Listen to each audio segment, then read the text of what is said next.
शाहजहाँ का कार्यकाल 1627 से 1658 ईस्वी तक था। शाहजहाँ का प्रारंभिक जीवन और राज्याभिषेक।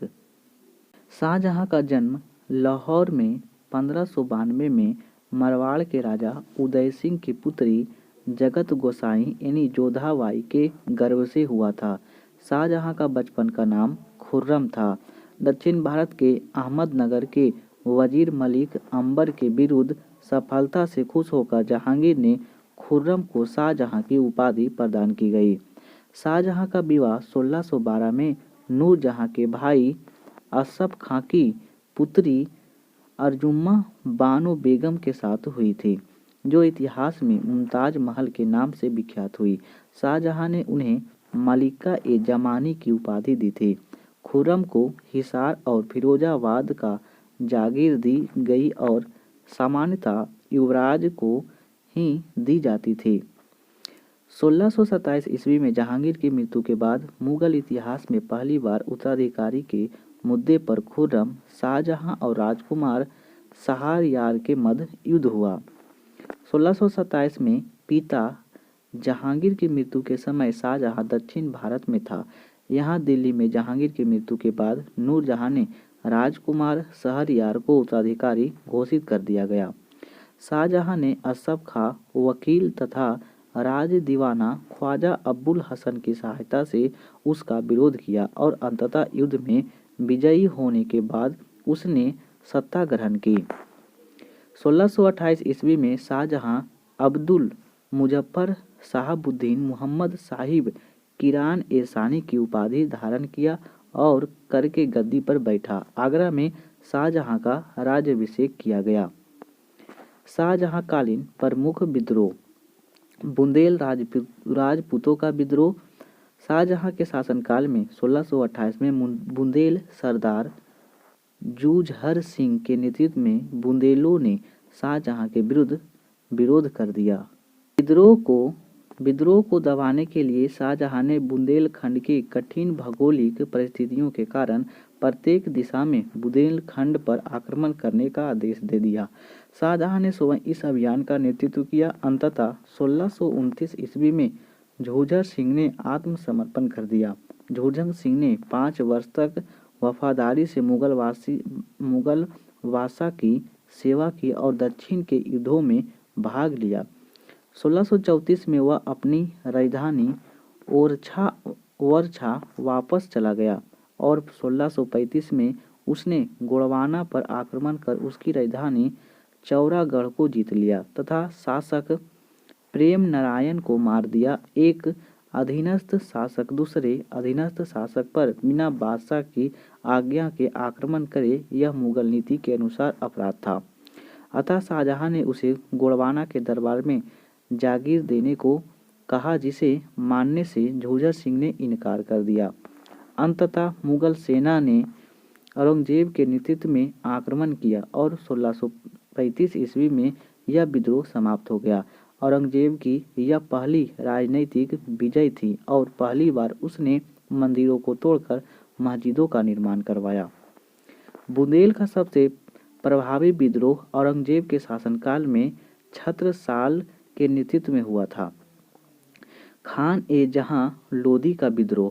शाहजहाँ के शासनकाल में एक अन्य विद्रोह उसके एक योग्य एवं सम्मानित अफगान सूबेदार खान ए जहां लोदी ने किया था।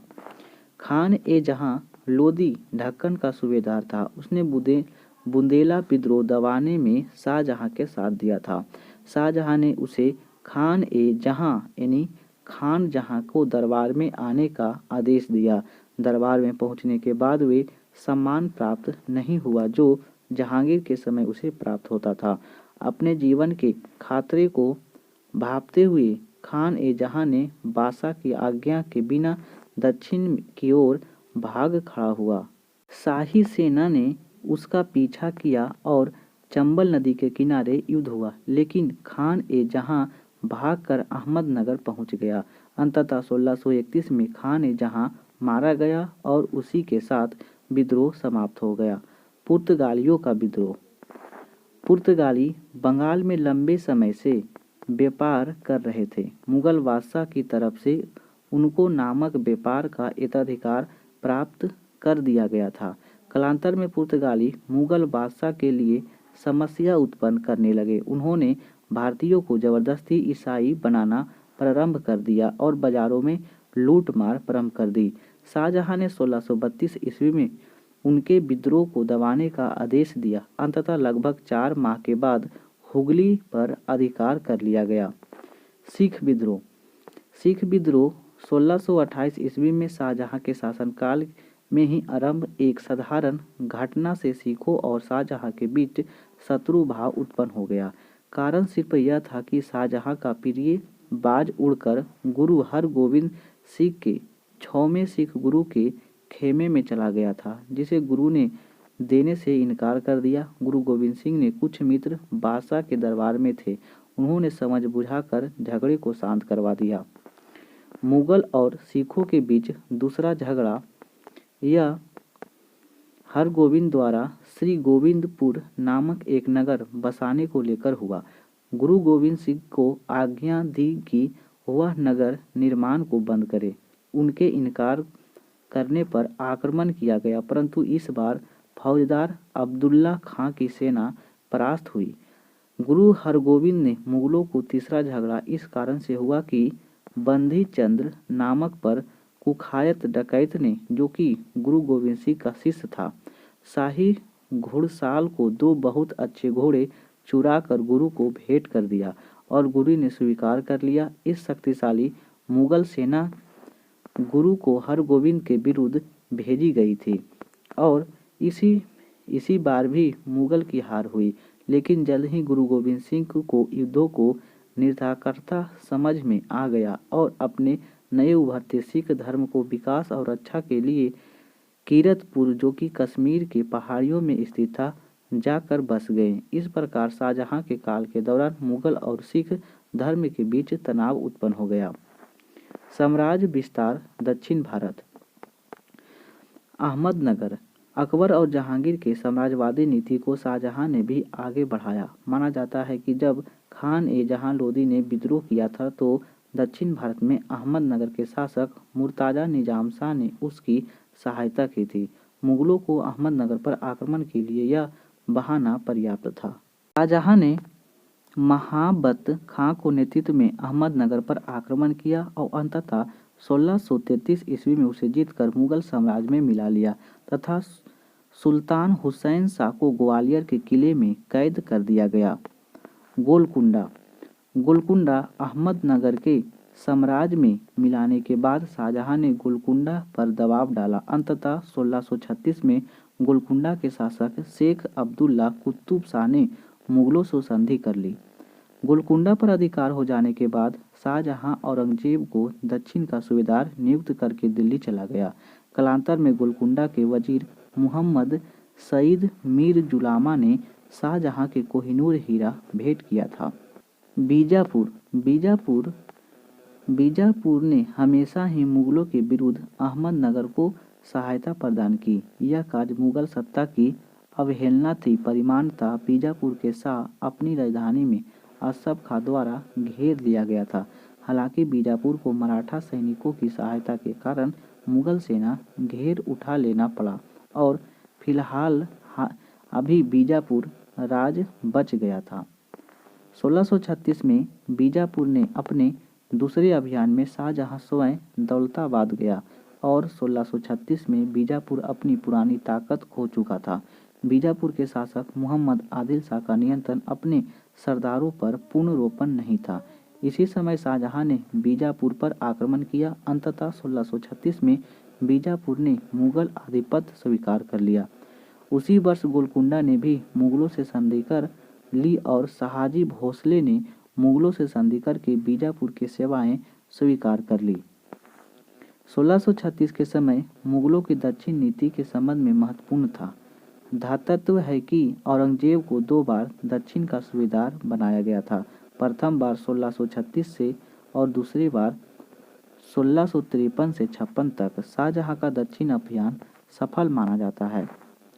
मध्य एशिया और उत्तर पश्चिम अभियान। यह गंधार जहांगीर के समय 1622 में गंधार मुगलों के अधिकार से निकलकर ईरानियों के हाथ में जा चुका था। 1638 ईस्वी में गंधार किलेदार अलीमर्दान खां ने ईरान के शाह के डर से गंधार का दुर्ग मुगलों को सौंप दिया। इस प्रकार गंधार पुनः मुगलों को प्राप्त हो गया। 1648 ईस्वी में अब्बास द्वितीय ईरान के शाह ने गंधार पर आक्रमण किया। उस समय गंधार का मुगल गवर्नर दौलत खां था। काबुल मुगल सैन्य केंद्र से इससे सहायता की किले में कोई सहायता पहुंच पाती उस पर शाह अब्बास ने अधिकार कर लिया। 1649 ईस्वी में औरंगजेब के नेतृत्व में मुगल सेना गंधार पहुंची, लेकिन वह असफल रहा। 1652 में औरंगजेब को पुनः गंधार जीतने के लिए भेजा गया। इस बार भी वह असफल रहा। 1653 में गंधार का एक अभियान दारा शिकोह के नेतृत्व में भी किया गया, किंतु दारा शिकोह द्वारा गंधार को जीतने का प्रयत्न भी असफल रहा। 1649 ईस्वी में गंधार हमेशा के लिए भारत से छीन गया। बल्ख अभियान शाहजहां को काबुल पर बार बार होने वाले उज़्बेक हमलों तथा बलूच एवं अफगान कबीलों के साथ उनकी साजिश की चिंता थी। इस समय बुखारा और बल्ख दोनों नजर मुहम्मद के अधिकार में था। नजर मुहम्मद का पुत्र अब्दुल अजीज अपने पिता के खिलाफ विद्रोह कर बुखारा को अपने अधिकार में ले लिया। नजर मुहम्मद ने शाहजहां की सहायता की अपील की। बादशाह ने तत्पश्चात उसकी सहायता में मुराद के नेतृत्व में मुगल सेना भेजा, परंतु मुराद की अदूरदर्शिता की वजह से नजर मुहम्मद को बल्ख छोड़कर भागना पड़ा और मुगलों का बल्ख पर अधिकार हो गया। शाहजहां का दक्कन और दक्षिण नीति। मुगल की दक्कन नीति की वास्तविक परिवर्तन शाहजहां के काल में होता है, जिसके लिए उसके अधिकारी खान ए जहां लोदी का विद्रोह और इस विद्रोह को अहमदनगर द्वारा समर्थन विशेष रूप से जिम्मेदार रहा। गौरतलब है कि शाहजहां के दक्कन नीति का मुख्य उद्देश्य दक्षिण में मुगल प्रदेशों पर नियंत्रण बनाए रखना और अहमदनगर को नष्ट करना था। शाहजहां ने 1636 में बीजापुर गोलकुंडा से संधि की, जिसके तहत बीजापुर को अहमदनगर का कुछ क्षेत्र लगभग 1/3 क्षेत्र दे दिया गया और संघर्ष स्थिति में बीजापुर और गोलकुंडा के बीच निर्णय का अधिकार अपने पास रखा। इस संधि को शाहजहां ने स्वयं स्वीकृति प्रदान की थी, लेकिन 1656 में इसके संधि को तोड़ दिया गया। फलतः दक्कन की समस्या पैदा हो गई। दक्कन के संदर्भ में शाहजहां द्वारा संधि तोड़ने के मुख्य 2 कारण थे। पहला, मध्य एशिया से अभियान में एक बड़ी राशि खर्च की गई थी, जिसे पूरा करना जरूरी था। दूसरा कारण, नेता शाहजी भोसले का बीजापुर में और मिराजुमला को गोलकुंडा में प्रभाव बढ़ रहा था, जो कि मुगलों को चुनौती दे रहा था। धार्मिक और राजपूत नीति। 1632 ईस्वी में शाहजहां अपने पिता के शासनकाल में बनाए गए मंदिरों को तोड़ने का आदेश देता है तथा मुस्लिम कन्याओं का हिंदुओं से विवाह का निषिद्ध कर देता है। कालांतर में खंभात के निवासियों की सर्वप्रथम वहां गोवध पर रोक लगा देता है।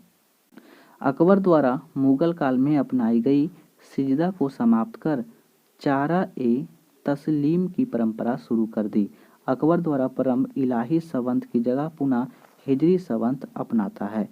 चित्तौड़ के राजा जगत सिंह ने जब किले की मरम्मत कराई तो संधि तोड़े जाने के आरोप में शाहजहां चित्तौड़ पर आक्रमण कर देता है और माफी मांगने पर क्षतिपूर्ति के बाद उसे छोड़ देता है।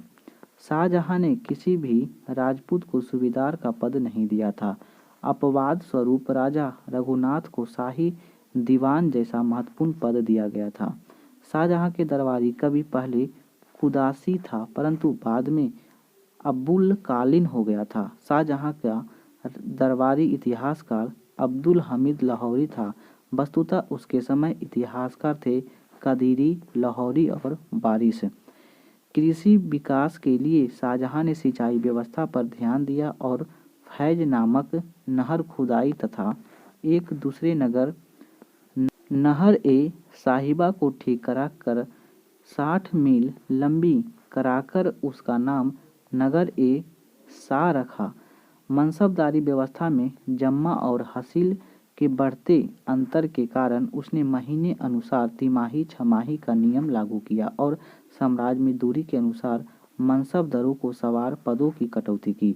अकबर के आईने दहसाला में परिवर्तन कर इजाएदारी या ठेकेदारी प्रथा को अपनाया। शाहजहां ने कोहिनूर हीरा जड़ित तख्त ए ताउत का निर्माण कराया, जिसे बेग बदल खां के नेतृत्व में तैयार किया गया। पंडित जगन्नाथ को शाहजहां ने महाकवि राय की उपाधि दी, जिसने गंगा लहरी नामक प्रसिद्ध पुस्तिका लिखी है। बनारस के विद्वान कबीदाचार्य के अनुरोध पर विशेष अवसरों पर उसने वहां तीर्थकर समाप्त कर दिया। स्थापत्य के क्षेत्र में इस युग में उल्लेखनीय प्रगति हुई, जो कि स्वर्ण काल के स्तर पर पहुंच गई और कई भव्य इमारतों और नगरों का निर्माण हुआ।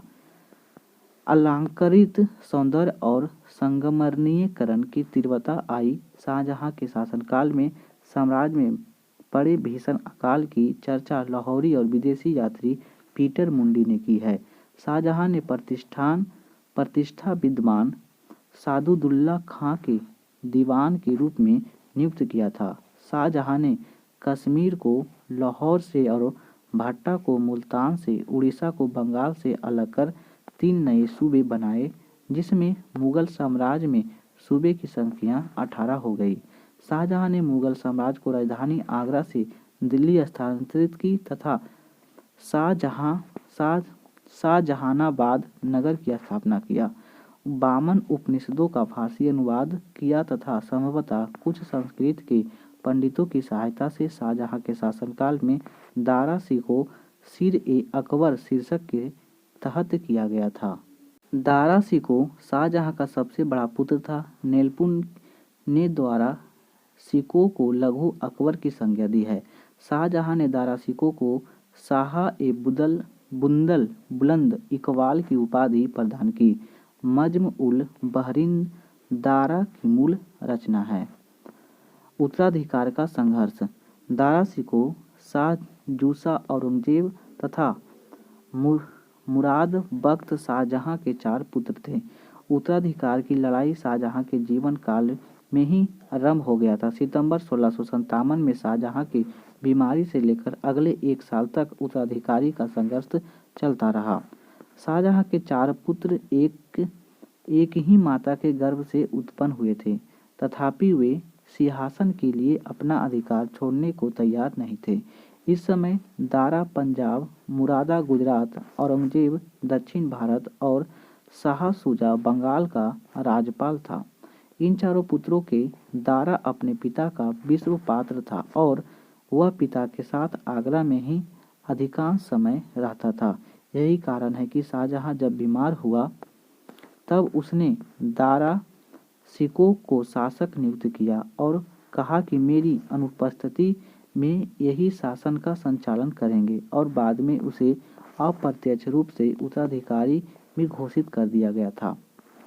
शाहजहां का चिंताजनक बीमारी को सूचना जब अन्य राजकुमारों के पास पहुंची तो सर्वप्रथम शाहजुदा ने अपने आप को बंगाल को स्वतंत्र सम्राट घोषित किया और दिल्ली पर अधिकार के लिए चल पड़ा।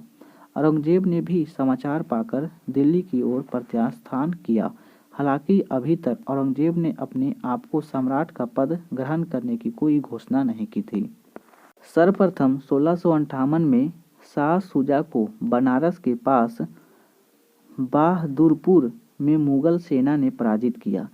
इसी समय 2 अन्य विद्रोह राजकुमार औरंगजेब और मुराद ने आपस में समझौता कर लिया। अप्रैल 1658 में शाही सेना से धर्मत का युद्ध हुआ। इस युद्ध में दारा सिकोह की तरफ से शाही सेना का नेतृत्व जोधपुर के राजा जसवंत सिंह कासिम खां ने किया था। इस युद्ध के अंततः शाही सेना पराजित हुई।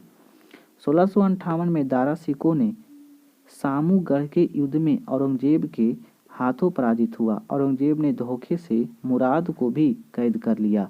सामूगढ़ के युद्ध में विजय के बाद सर्वप्रथम दिल्ली में औरंगजेब ने अपना राज्याभिषेक करवाया। 1659 ईस्वी में इलाहाबाद के पास खजवा नामक स्थान पर औरंगजेब और शुजा के बीच पुनः युद्ध हुआ, जिसमें औरंगजेब की विजयी हुई। उत्तराधिकारी के अंतिम लड़ाई दारा और औरंगजेब के मध्य मार्च 1659 में देवराई के घाटी में लड़ी गई। इस युद्ध में दारा हताश होकर राजधानी से भाग गया, किंतु शीघ्र ही उसे पकड़ लिया गया और इस तरह औरंगजेब का दिल्ली पर अधिकार हो गया। अंततः मुराद और दारा को मृत्यु दंड दे दिया गया, जबकि शाह शुजा की मृत्यु अज्ञात परिस्थितियों में हुई। इस प्रकार औरंगजेब ने उत्तराधिकार के युद्ध में विजयी होकर मुगल साम्राज्य के पद का भार ग्रहण किया। दारा शिकोह के पुत्र सुलेमान शिकोह ने भागकर गढ़वाल में शरण ली, किंतु कुछ समय बाद ही पकड़ा गया और कैद में उसे धीरे धीरे जहर देकर मार दिया गया। विदेशी यात्री शाहजहां के शासनकाल में अनेक विदेशी यात्री भारत आए। जोया बैटिस्टस टेबनियर फ्रांसीसी, जो एक जौहरी था, शाहजहां के शासनकाल में भारत आया था। उसने पूर्व के 7 यात्राएं की है, जिनमें से 6 बार हिंदुस्तान का नाम आता है। उसने भारत के हीरे और खदानों का विस्तृत रूप से चर्चा किया है। दूसरा यात्री फ्रांसीसी वर्नियर था, जो एक फ्रांसीसी चिकित्सक था। जब वह हिंदुस्तान आया तब शाहजहां के बेटे में उत्तराधिकारी का युद्ध चल रहा था। इस काल में आने वाले 2 इतालवी यात्री पीटर और मुंडी और निकोलस मानुची थे। इतालवी यात्री निकोलो मानुची शाहजहां के शासनकाल में हुई अनेक घटनाओं को, विशेष उत्तराधिकार के युद्ध का प्रत्यक्षदर्शी था। मानुची ने एस्टोरियो डी मुगेरा नामक अपने विस्तृता में समकालीन इतिहास का बहुत सुंदर चित्रण किया है। शाहजहां का मृत्यु। उत्तराधिकार संघर्ष के बाद शाहजहां को औरंगजेब ने आगरा के किले में शाह बुर्ज में कैद कर दिया था। अंततः जनवरी 1666 के किले के अंदर ही शाहजहां की मृत्यु हो गई। मृत्यु पश्चात शाहजहां ने ताजमहल में उसकी पत्नी मुमताज महल की कब्र के निकट दफना दिया गया। दारा शिकोह शाहजहां का सबसे बड़ा और सबसे प्रिय पुत्र था, जिसे वह बहादुर नाम से पुकारता था। दारा को शाह-ए-बुलंद इकबाल की उपाधि प्रदान की गई थी। सबसे शिक्षित और उदार विचारों का व्यक्तित्व था। अकबर के धार्मिक सहिष्णुता पर पूर्णता से विश्वास करने वाला था। कादरी सूफी सिलसिले का अनुयायी और मुल्ला शाह बदाख्शी का शिष्य था। पंडित जगन्नाथ ने अपने साहित्यों में दारा का खूब प्रशंसा की है। यह रचनाएं जैसे सफीनत उल औलिया सूफी संतों को जीवन तथा उनके विचारों का संग्रह है। सकीनत उल औलिया यह मियां मीर मुल्ला शाह बदाख्शी का जीवन चरित्र है। मज्म उल बहरीन अर्थ में 2 समुद्रों का मिलन अर्थात हिंदू और मुसलमान धार्मिक दार्शनिक विचारों का समन्वय पर है। सर-ए-अकबर यह उपनिषद का फारसी अनुवाद संग्रह। इसके अतिरिक्त दारा के देखरेख में 2 पवित्र हिंदू ग्रंथ योग वशिष्ठ और भागवत गीता का भी अनुवाद हुआ है। जहां यारा शाहजहां की विदुषी पुत्री, जो उत्तराधिकारी के युद्ध में दारा शिकोह की समर्थक थी। औरंगजेब द्वारा इसे गिरफ्तार भी करवाया गया। आजीवन यह अविवाहित रही। सूफी संत मुल्ला शाह पर साहिबिया नामक पुस्तक लिखी है। दुर्घटना में आग में जल गई थी। औरंगजेब ने इन्हें साम्राज्य की प्रथम महिला का ओहदा दिया है।